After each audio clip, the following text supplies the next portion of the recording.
Cage is one of my favorite Marvel comic book characters. I first was introduced to him in elementary school with the release of the Marvel Anti-Smoking comic book, where he teamed up with Storm and Spider-Man. By today's standards, it sounds lame, but I really did enjoy this book as a kid.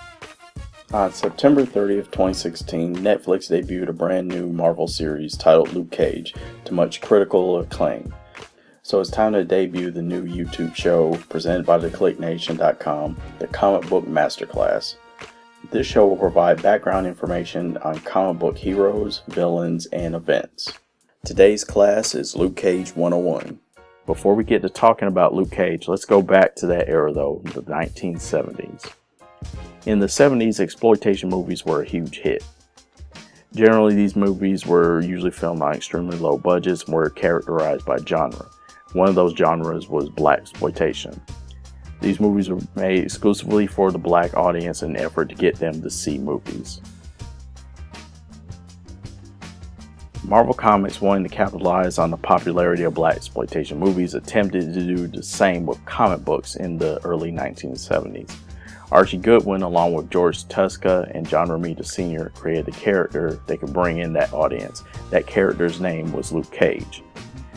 Cage debuted in Luke Cage Hero for Hire #1 in June 1972. Luke Cage was not the first black superhero. That honor goes to Marvel's Black Panther, who debuted in 1966. Luke Cage is special in the fact that he was the first black superhero to headline his own comic book series. With comic books, I know there are dozens of retellings and retcons to superhero origin stories.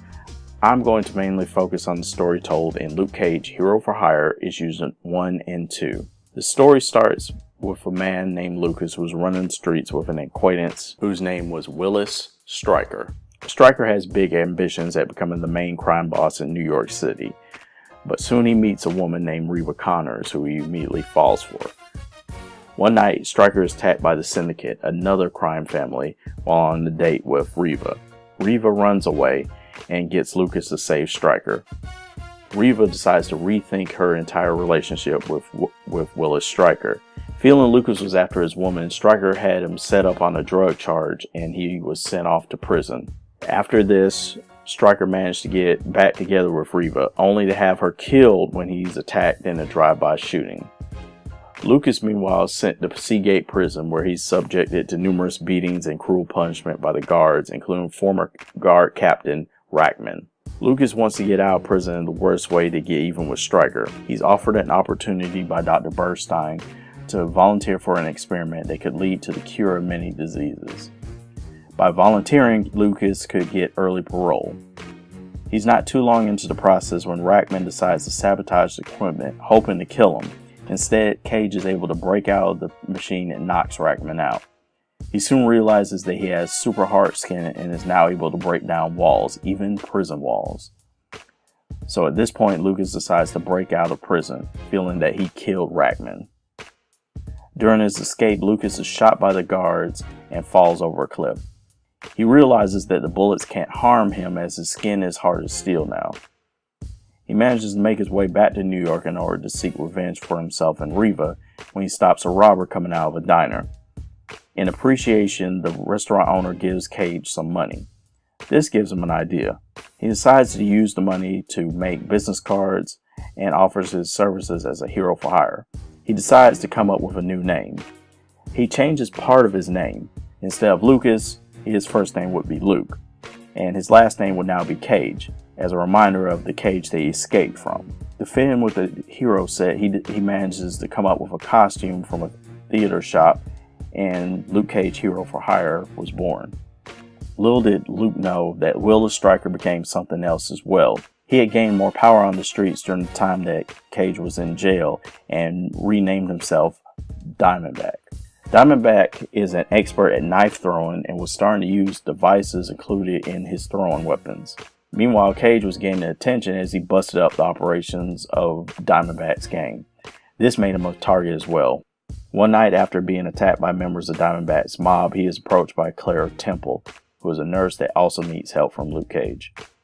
I wanted to mention her involvement because Claire Temple has already made an appearance in the Marvel Cinematic Universe on the Daredevil and Jessica Jones series. In both shows, she's played by Rosario Dawson, and she will also be a part of the Luke Cage series on Netflix. Now back to our story. Luke Cage eventually has a showdown with Diamondback. The crime lord was not able to handle Cage in a straight-up fight, even with his new gadget knives. During the fight, Diamondback falls through a skylight. He manages to survive the fall, looking to escape Cage. Unfortunately, one of his gimmick knives fell next to him, blowing him up and killing him. With revenge achieved, Luke Cage continued his career as a superhero.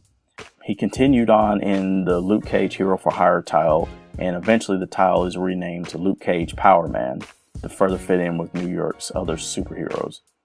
Then in issue 49, Luke Cage teams up with another crime fighter, Iron Fist, and the book becomes a team-up book called Power Man and Iron Fist. After Power Man and Iron Fist ended, the character would not get another title until the 1990s with the Cage title. After this title ended, he would show up later in the decade along with Iron Fist and other heroes in the Heroes for Hire book. His highest acclaim would come under writer Brian Michael Bendis in the early 2000s when he provided a supporting role in the series Alias, which featured another character that starred in her own Netflix series, Jessica Jones. Jessica and Luke would have an on-again and off-again relationship. This would lead to the two having a daughter of their own, Danielle, named after Luke's crime-fighting partner and best friend Danny Rand, aka Iron Fist, and eventually the two would marry. Bendis would also feature Luke Cage in his brand new Avengers title, The New Avengers. The character's popularity would skyrocket at this point and has not looked back since. So for further trade paperback reading, I recommend hunting down the Marvel Essential Luke Cage collections. But if you subscribe to Marvel Unlimited, you can find a number of these issues on that website too. You can also pick up the Power Man and Iron Fist Essential or Epic Collection trade paperbacks, New Avengers Volume 1 Breakout, and his origin was also retold in Avengers Origins Luke Cage. You can also find this on Marvel Unlimited as well. I want to thank you for watching this episode of the Comic Book Masterclass. There will be many more in the weeks and months to come.